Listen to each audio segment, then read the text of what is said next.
My name is Eric Broussard, and I'm the curator here at the Bryan Museum. I would like to thank the Tom Lea Institute and its executive director, Holly Cobb, for partnering with us for this lecture. The Bryan Museum is honored to be a stop on the Tom Lea Trail, which is the first heritage trail named for an artist in Texas. The Texas portion connects 11 cities where Tom Lea lived, worked, and left his mark. 2024 also marked the launch of the Tom Lea Trails mobile site, where you can learn about each of the Texas sites and the additional 8 sites in New Mexico and northern Mexico. Now, without further ado, it is my pleasure to introduce our speaker, a 6th-generation Texan, preservationist, historian, and founder of the Bryan Museum, Mr. J.P. Bryan. Remember to subscribe to this channel and share this episode with people you know will enjoy all things Texas history. Thank you, and enjoy the show.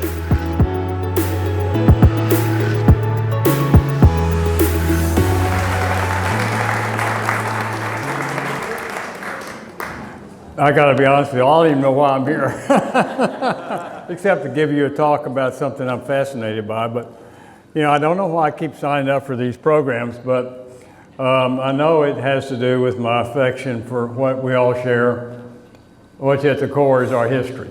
I mean, truly, we share in the most remarkable history of any state in the Union.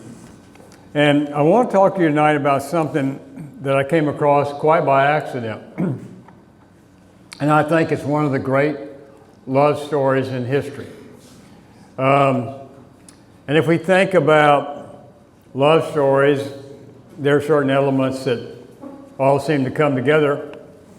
Mostly they have released, like, let's say, Antony and Cleopatra, or Romeo and Juliet, fictional, right, but nevertheless sort of descriptive of many others. All seem to have a tragic or somewhat tragic ending. Unfortunately, that one is part of what I'm going to talk about tonight. And my discussion is going to be around 3 very interesting individuals. All of them incredibly gifted as artists and writers. Fremont Ellis, Tom Lea, and Tom's wife, Nancy Taylor Lea. And they all shared common interests for a period of about 12 years. Now, if we look at our lives, I think all of us would agree we share in 3 things, in relational things, that are all to part of our lives in lesser or greater degrees. 1, we have mentorships. We have friendships. And, believe it or not, we have a thing called love ships. That's not a love boat, by the way. But it's truly a word that describes your love for another person. So if we look at each of those, starting with mentorships, we would say that that relationship best identifies itself by someone giving to another their guidance, counsel, ideas, maybe a support of a job, or maybe even some financial support. But the mentor rarely gets back from the recipient what he gives. And often too frequently, it's either years later that the beneficiary of that mentor's advice or guidance is recognized by the recipient, often too late to even say thank you because they've already passed on. But in a friendship, don't they always begin with, oh my gosh, the greatest of all expectations, we're going to have a wonderful, joyful time together, and we're going to be friends, not for a moment in time, but for a lifetime? How frequently does that happen? Almost never. But let me say, don't make the mistake of saying that friend wasn't important. Don't write them off because they disappointed you. Because if you look across the tapestry of your life, it's my observation that the sum total of the friends that you've had in your life nothing will better define you than who they were. You will be defined by the people you decide to call friend. And then there are those people you love. And that is a totally different relationship. It's a rare, exceptional one. And it, like friendships, do not always end as we hope at the beginning they would. But they nevertheless are defining. And they are very significant in the people that I'm going to talk about here today. But all of what I'm about to tell you didn't come about because I was engaging in this historical investigation because I was looking for a love affair. I was simply beginning this effort to do research on the life of Tom Lea at the request of a very dear friend at that moment in time, Dare Margot. She wanted me to give a talk on Tom Lea to the Tom Lea Institute, which I had in part helped her in its early beginning stages. So I began to do research on Tom. Now, I'd actually met him before I met Adair through the offices of a fellow resident in El Paso named Carl Herzog. Now, Carl Herzog was a book designer. And you may say, what the hell's a book designer? What do they do? They actually design the book. Every book that you get will have some quotient of design. Whoops, my duck's calling me. I've got to turn him off. Anyway, so a book designer, he picks the type that's going to go to sell for the words, the quality of the paper, the design of the book, even the illustrators that are used and the illustrations that are used in the book that will further embellish the story that's trying to be told. And that's what Carl did. And he was probably the greatest book designer that's ever called Texas home. And he and Tom Lea collaborated on numerous efforts. One thing they did was an exceedingly rare book called The Diary of Nancy Lee. It was done in 1937. There were only 25 created. They were beautiful, limited edition books, signed and numbered. That was Tom Lea's, which I'll make further mention of, lasting tribute to his first wife, Nancy. I wanted that book before I knew anything about Tom Lea's life. I got it. It's in my collection. And as a book collector, I do what most book collectors do. I never read it. By the way, if you're a book collector, you think that they would know immediately what the answer, but invariably, you'll have people come visit you and you'll walk in, say, your library, and they'll look at a wall or a room full of, say, 5,000 books, right? I will promise you, their first question will be, have you read all these books? And of course, your answer is absolutely not. Immediately identifying that person that they are not a collector. But my response is, no, I haven't read them. Most of them are rare because they weren't worth reading. Nobody bought them. And the other part of it is, no, I haven't read them, but I know why they're important.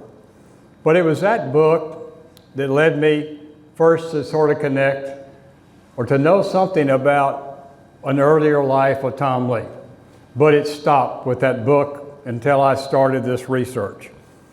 And when I started to research Tom Lea, I began to look at the people that had influenced his life. And one of these was Fremont Ellis. And I had believed that Ellis's influence, at least that was my first early impressions, on Lee and his work as a painter were rather ephemeral. Mostly, I thought that it only prevailed on Lee as an empowerment for him to continue his effort. He would just be inspired by his work ethic and for the quality of what he did. But no, I learned over time that Ellis had a very profound influence on Lee's output throughout his adult life. There were two times when the lives of these immensely talented men intersected. The first was when Lee was a youth seeking direction on what he needed to fulfill his dreams of artistic accomplishment.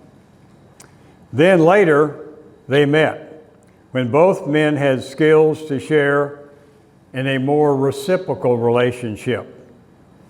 The close encounter of the first time took place in Santa Fe.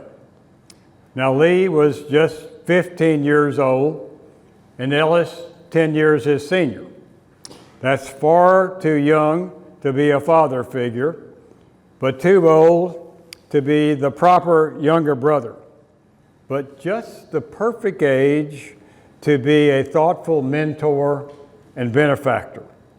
Lee was in Santa Fe at that moment in time, accompanying his father on a business trip. And he went in search, as a 15-year-old boy, for a real painter in Santa Fe. Best to let Tom tell you the tale of his first meeting. This is what he said. He was headed up the road called the Camino del Monte Sol in search of the Los Cinco Pintores, five Pintores painters. Up this road, Camino del Sol, in search of these five painters. Well, they were all five artists who had built adobe homes in close proximity to the very top of the road. To locals, not at all impressed with their artistic swagger or attitude, referred to them as the five nuts in the adobe huts. They were Joseph Bakos, Walter Merck, William Schuster, and Wilfred Nash, all who later became quite famous artists. And the youngest, but by far the most talented of the five, was Fremont Ellis. Now, they had formed a loosely drawn brotherhood of sorts, dedicated, at least in word, to being totally modern in style. Now, let's just look back to that period in time. We were just at the period where Impressionist art was about to have its impact. But we were going from realism of a Bierstadt or a Moran to which would be called realist, to modern, which was not Impressionist, but it was sort of between the two. And this was considered quite, a change, very contemporary. And so there were artists that were trying to become modern, so to speak. Well, this was a commitment that the young and talented Ellis would honor in the breach. I mean, he said he was a modern artist, but none of his realistic canvases ever testified to that. Tom Lea said in the summer of 1922, he was a 15-year-old and going to be a junior at El Paso High School that fall. I was also the earnest owner, he went on to say, and blundering operator of a box of oil paints. And I was possessed of a desire deeply dyed Oh, a very serious desire to become an artist, the real thing. Someday, a painter of note. There was, he said, I realized a lot I didn't know about it. In all my life, for instance, I had never set foot in a museum of art. Where I lived, there was no such thing. Where do you live? El Paso, Texas, right? For all of you here from El Paso. I will quickly defend you by saying there is now a museum of art there, and a fabulous one, and by one that displays a beautiful painting by Tom Lea called Sarah in the Sunlight, which those of you who know Tom's work will recognize as one of his very most outstanding. Moreover, he went on to say, I have never yet had the privilege of meeting or talking to or being able even to see inside the studio of a real artist, a pro. Santa Fe was going to be my chance. I walked up to where there were no more houses, just open ground, speckled with pinon and cedar, sloping up to the pine-timbered Sangre de Cristo Mountains. And what a view. I stood across the road from the last house for a long time up there in the quiet, looking around. There was a shine, a silvery sort of radiance in air scented faintly with wood smoke, pinon, and cedar browse warm in the sun. Suddenly a man with a hat came around the back of the house up there on the Camino.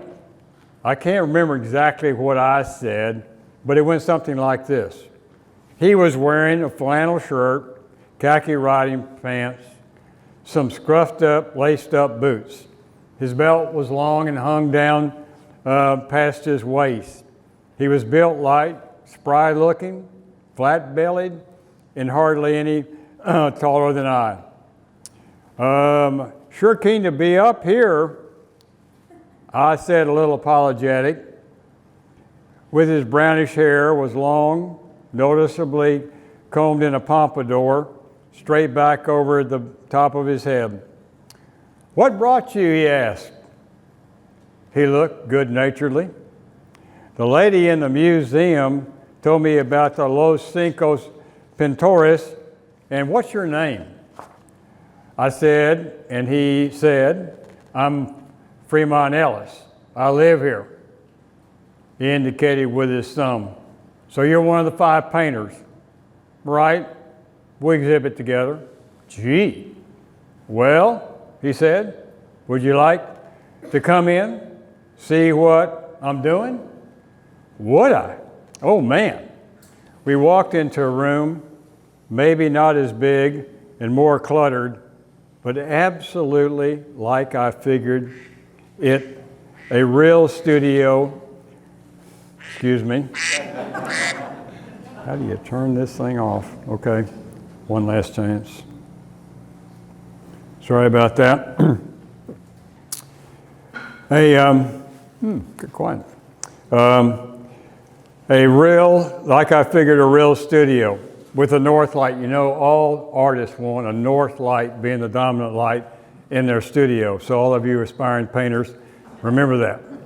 An easel with painting on it, great big thumb hole palette all spread with color, work tables cluttered, wadded up paper rags, brushes all sizes, canvas face to the wall, and something I hadn't imagined as much, and that was the aromatic smell of spirits of turpentine with cold pressed linseed oil and Damar varnish. It seemed like incense to me standing there. Ellis said, you paint in oils? He had gray blue eyes looking straight in my face. I try, I said. It gave me a chance to say something. But oil painting doesn't handle like I want, hardly ever.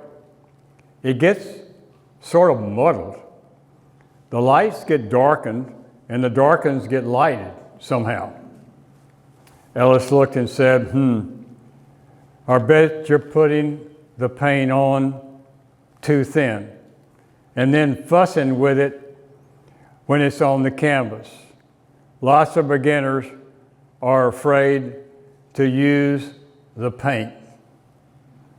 They thin it, and then they use it like they're scared it'll run out.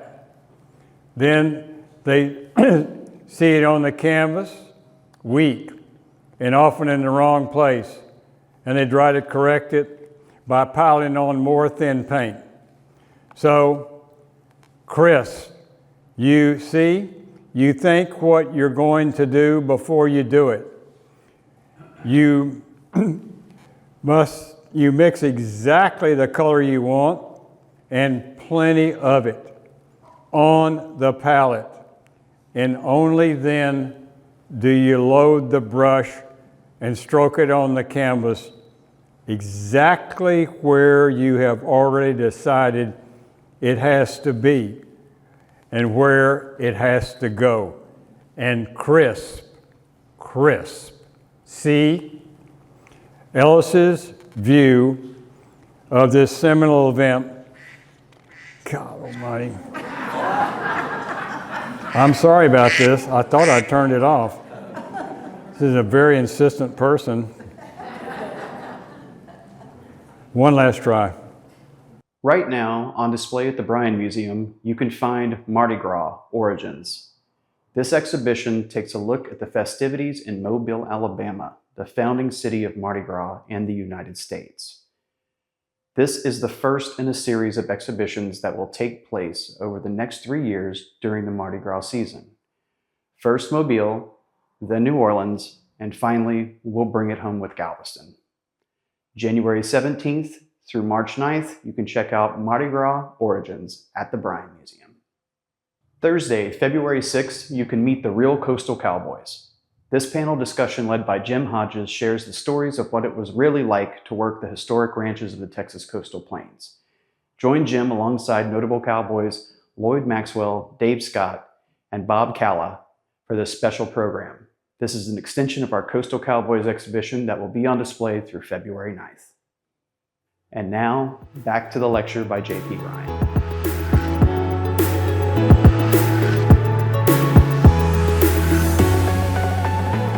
So, for Fremont Ellis, as I was saying, this was a seminal event.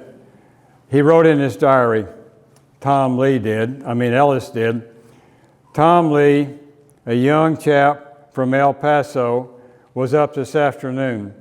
We had quite a nice time talking about painting.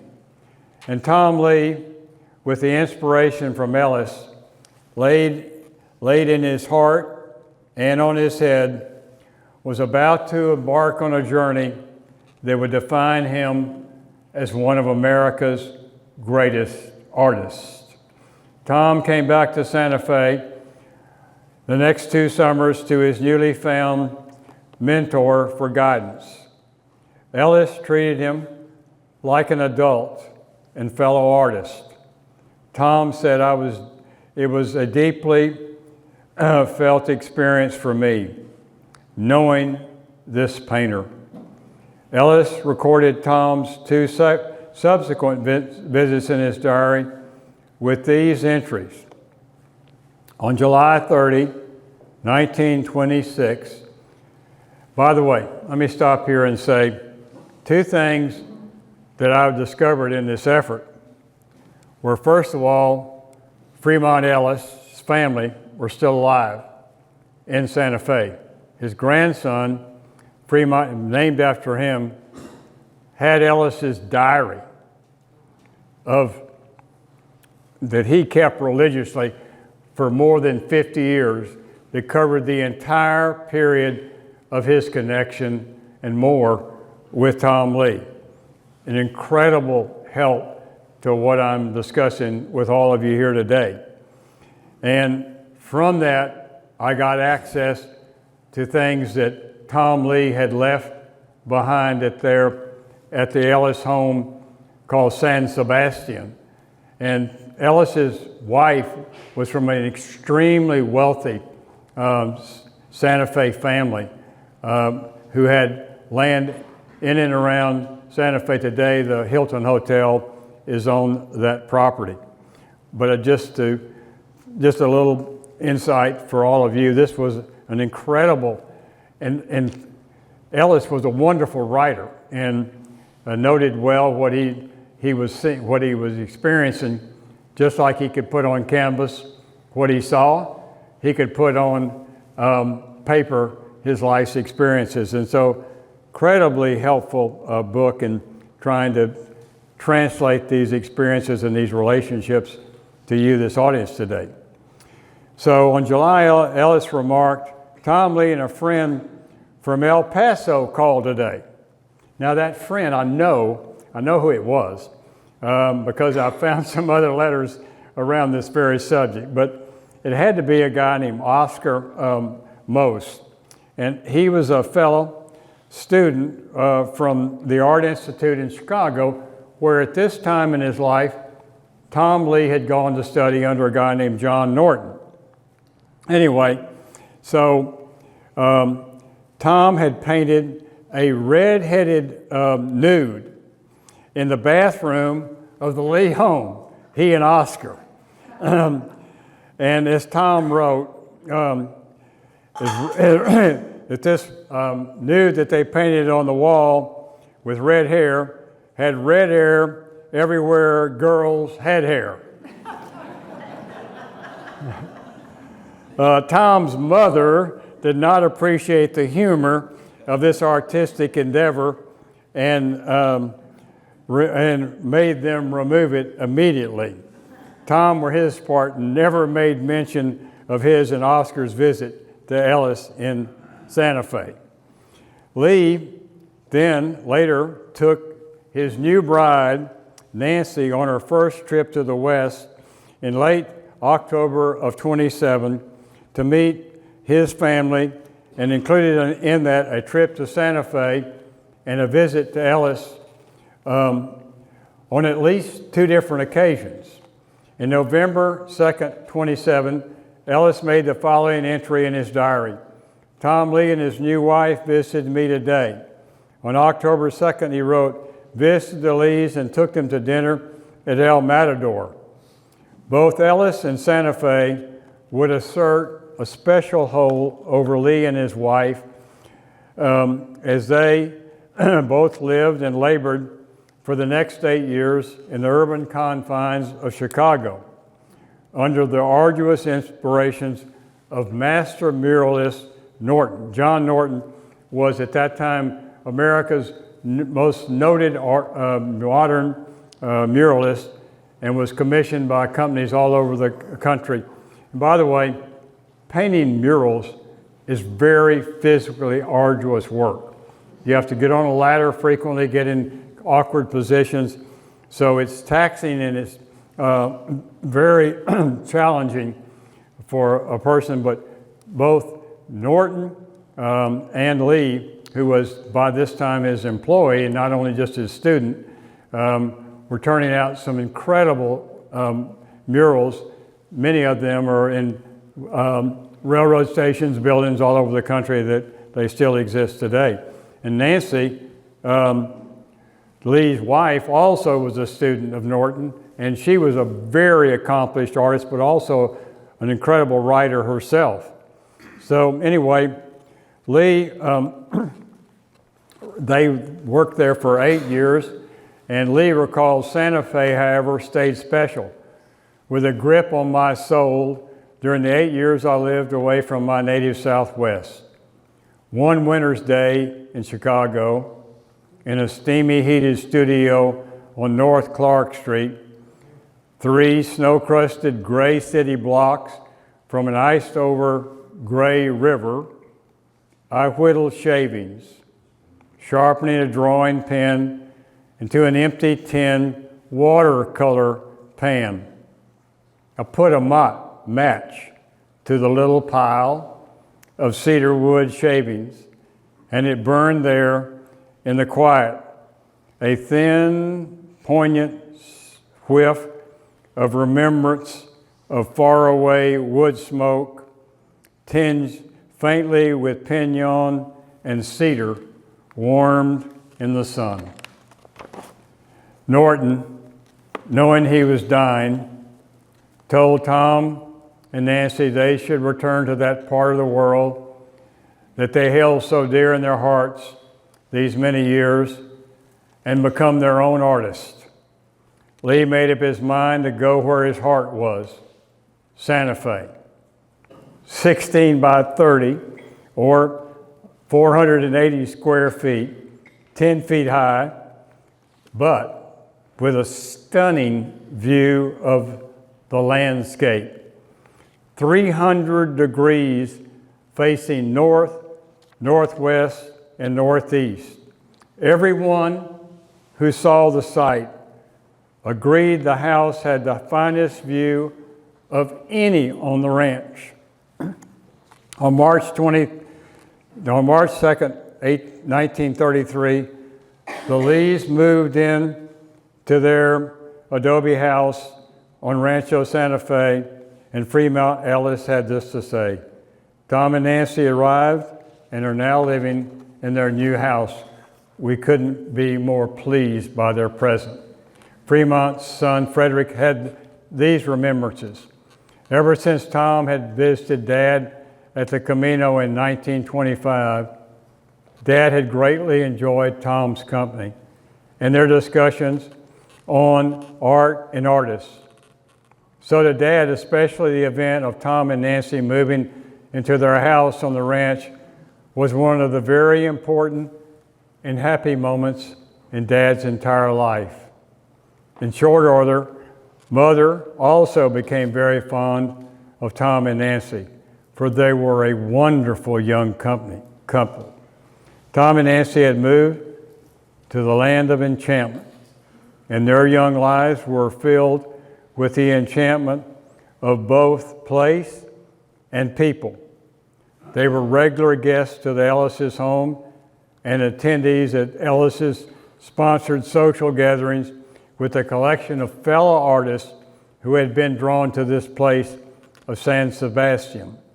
And they were all joined in a common bond by the Pied Piper of Appeal, Ellis himself. They, not unlike Tom, also built homes on Rancho San Sebastian. For Tom and Nancy, the 3 years at San Sebastian was a Camelot experience. Tom received a commission to do a large mural, and he wrote the crescendo of events of these treasured years, saying, "We shared happy times of the Rancho San Sebastian with the Ellis family, and the four of them have become close friends. The Wise and Lucinda and Nancy liked each other, and this strengthened the friendship between the Fremonts. And they were often at each other's dinner tables and at each other's workstations. They watched each other work and listened to what each other had to say about the things in general and matters of preference. Up there on the hill with a view in a land we believe enchanted, Nancy and I felt, we know that we have found the right place. We now know we are doing the right thing with our lives and with the work that enthralls us. Then their world imploded.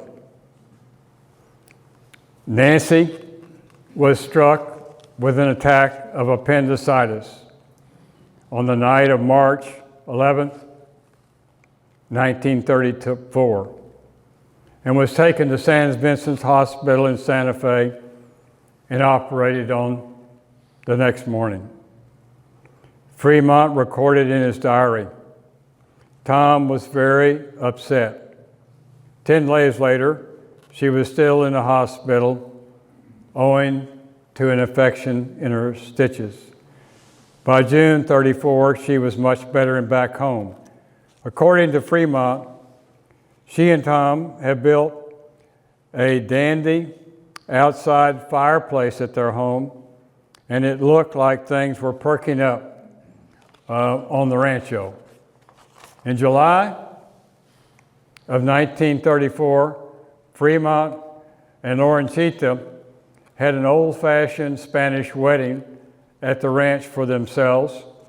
They finally decided to get married after years of being together and having children. Fremont enjoyed himself immensely instead of the event. We had a grand time. Over the next 2 years, the Lees and the Ellises spent more time together than they had in the past.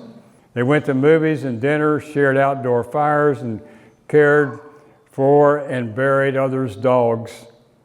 The Lees reciprocated the kindness of the Ellises by babysitting for the children on occasion, and Tom painted a beautiful fresco, which is preserved until today, headstone, for Lorenzita's deceased mother.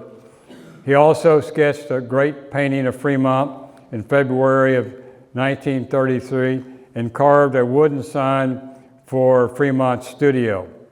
Tom gave Ellis lessons on painting portraits, and Fremont remarked, "Tom sure knows his stuff. He gave me some very good ideas about my efforts on trying to paint the human head, which I feel will be helping me greatly." Despite these happy times, however, Nancy seemed unable to heal. On March 3, 1935, nearly a year after her appendicitis attack, Tom sent Nancy to El Paso. Fremont wrote in his diary, "She does not seem to be able to get well. As soon as he can, he plans to send her back to Chicago. I hope they do not have to leave permanently, as I like them so very, very much." 5 days later, Tom left Santa Fe to join Nancy in El Paso, and Fremont lamented, "Poor Tom Lea left for El Paso. It made me feel blue as the devil." Nancy was to be operated on right away, and Fremont prayed for her recovery, saying, "From the bottom of my heart, I hope she pulls through, and this will be the last of her illness, and that they will come back to live at the ranch as they have come to mean so much to all of us." The operation in El Paso improved Nancy's condition for a time, and it seemed as if she and Tom might actually return to the rancho. Tom visited the Ellises in office and convinced them to come to El Paso for Thanksgiving. Fremont stayed with the Lees for a week and then returned again in December. Tragedy struck on April 1st, 1936. Nancy passed away. The infection had chased the life from her body at only 30 years of age. Fremont left for El Paso the next day to be with Tom and had his first experience as a pallbearer at poor little Nancy's funeral. Fremont departed El Paso, and on May 9th, 1936, Tom Lea showed up and asked him to take over his house. On Sunday, May 10th, 1936, Ellis wrote, "Took over Tom's house for his debt to me and some of his obligations in town amounting to about $400. In the early 1990s, Lea discussed the months after Nancy's death, seemingly for the first time ever in his life. He related how he had gone back to Santa Fe with a friend after her death in a pickup truck and packed some things he wanted to take. He said, "The rest I just left there. I left the key in the door and never went back. I've never been back since." This is a recording from him, by the way. In the recording, he goes on and says, "And the only way I could handle it was to I think this was the first time that I've ever, but this is something I don't like to think about. When I came back here to El Paso, why? I just forgot Santa Fe. I never saw Fremont Ellis again or anything. I started over. Santa Fe was, until this fatal event, the place where Tom's heart was. Nancy's death did not just break Tom's heart. It shattered with finality of a crushing mirror the hearts of those who had come to love Nancy and Tom. No one other than Tom was more affected than Fremont Ellis. Ellis's son recalled the aftermath of Nancy's death, saying that his father put it this way: "I understood the very sad situation for us and the Lees. Tom never wanted to live in their studio house again after Nancy died. As I remember, Dad said that Tom felt so bad that that his brother could not keep him from making a big pile of the various things he and Nancy had made, bought, and enjoyed together, and then burn them in a bonfire of vanities, as they should ever remind him again of his lost love. There's one thing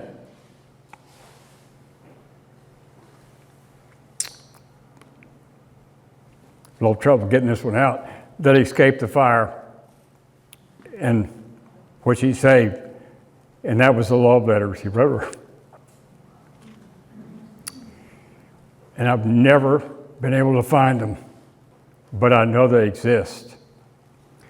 Anyway, his son went on to say, "We still have a few things that Tom left in the house as a partial payment for money he owed to Dad for the building, and perhaps some other things."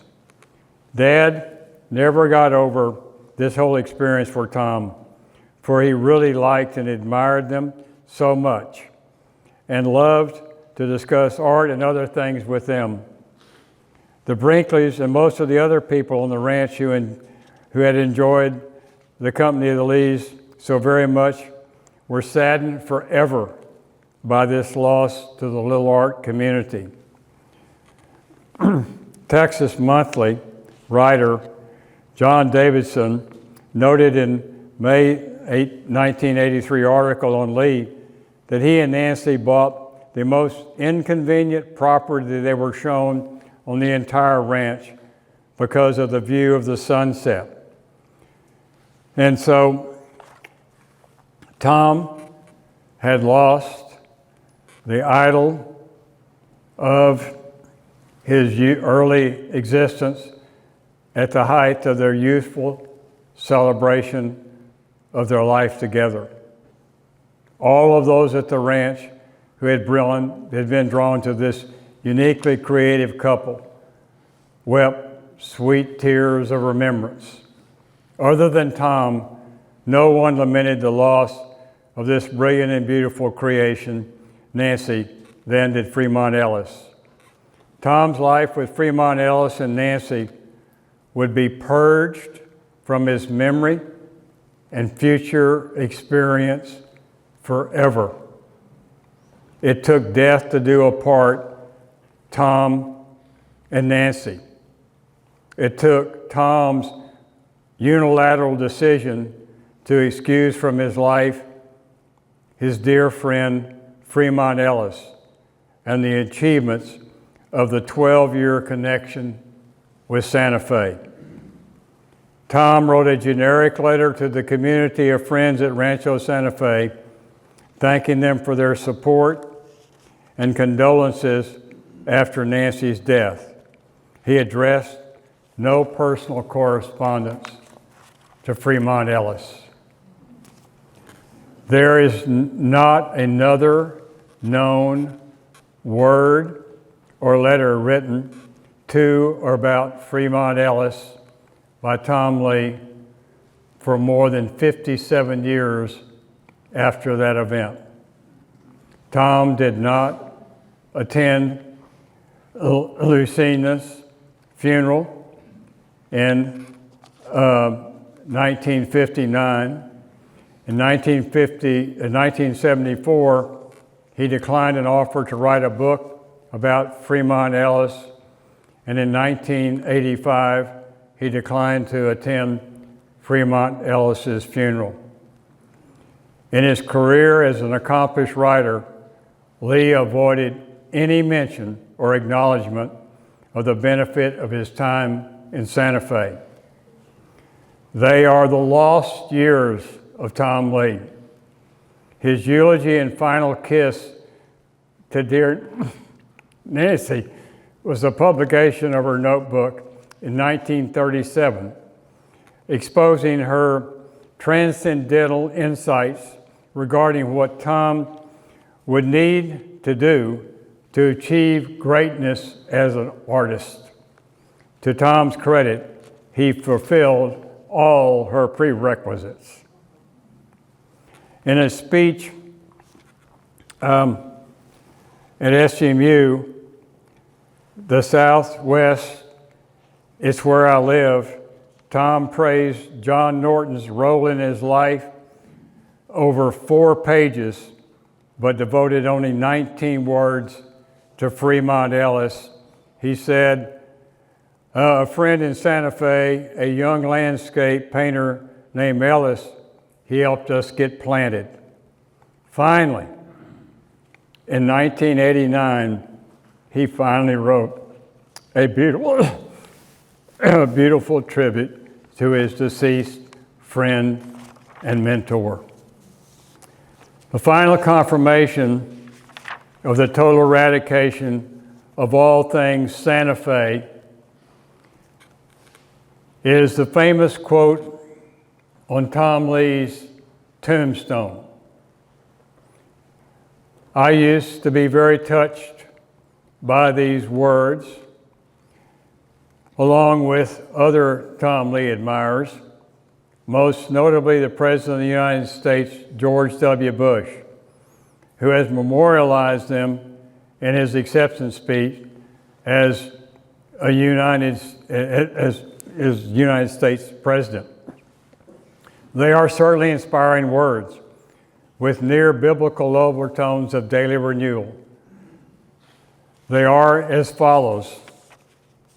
Sarah and I live on the east side of the mountain. It's the sunrise side, not the sunset side. It is a side to see the day that is coming, not the side to see the day that is gone.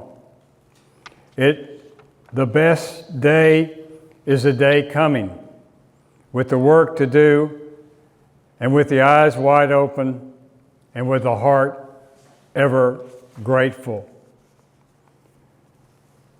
But these words, to those who know more about Tom Lea's life, bear a more poignant, subliminal message of finality, brokenness, and dismissal.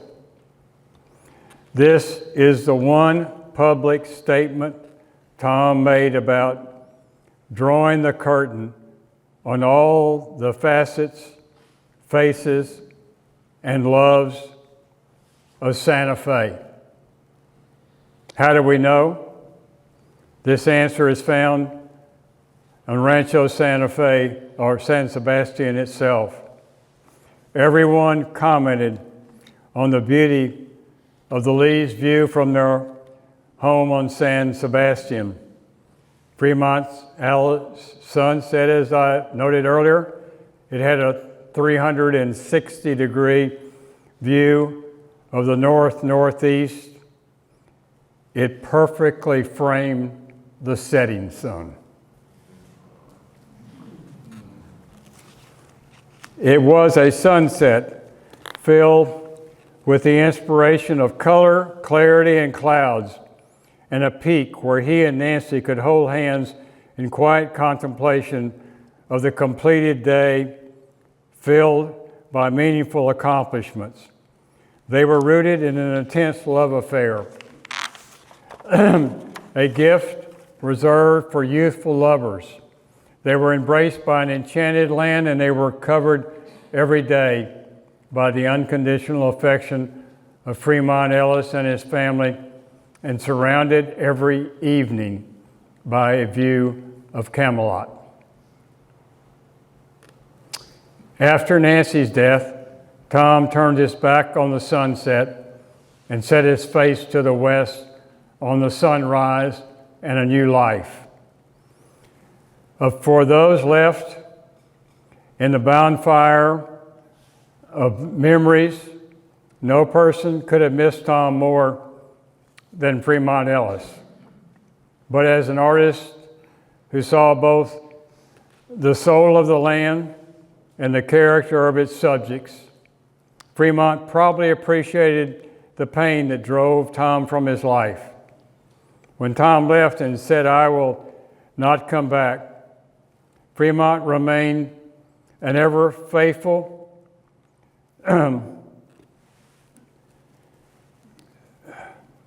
to his place, a silenced mentor and friend, ever anxious to see that dear face return again, but willing to release him from his hands into a new life and a new place.